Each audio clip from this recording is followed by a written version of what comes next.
Hello বন্ধুরা, আজ দুপুরের খাবারের ভিডিও তোমাদের সাথে শেয়ার করছি। সর্বপ্রথম ভাতে মাখালাম মেথি শাক ভাজা। এই মেথি শাকটা কালো জিরে ফোড়ন দিয়ে আলু বেগুন দিয়ে বানিয়েছি, খেতে কিন্তু খুব সুন্দর হয়।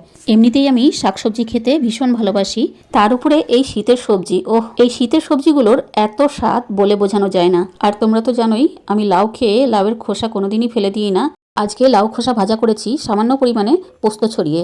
একদিন তোমাদের সঙ্গে শেয়ার করব লাউ খোসার ভর্তা, তাও আবার চিংড়ি মাছ দিয়ে, কুচো চিংড়ি দিয়ে বানাবো, খেতে কিন্তু দুর্দান্ত হয়। এবার ভাতে মাখিয়ে নিলাম নিরামিষ বাঁধাকপি তরকারি। আর এই শীতের সময় বাঁধাকপি খেতে এত টেস্টি হয়। অন্য সিজনে বাঁধাকপি রান্না করলে প্রেসারে একটু ভাপিয়ে নিতে হয়, কিন্তু এখন এত সুন্দর নরম হয়ে যায় বাঁধাকপি, আলাদা করে সেদ্ধ করার প্রয়োজন হয় না।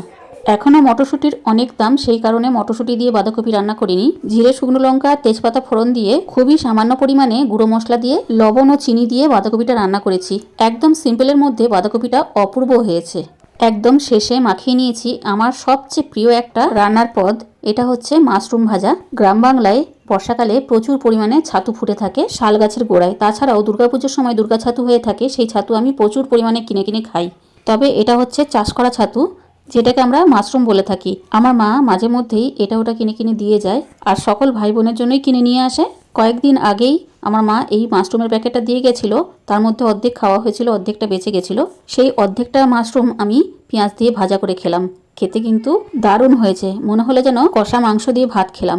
সমস্ত রান্নাগুলোর মধ্যে যেই রান্নাটা আমার সবচেয়ে মনের মতো হয়, সেটা আমি একদম শেষে খেতে পছন্দ করি। আজকের খাওয়া দাওয়াটা আমার বেশ মনের মতো হয়েছে।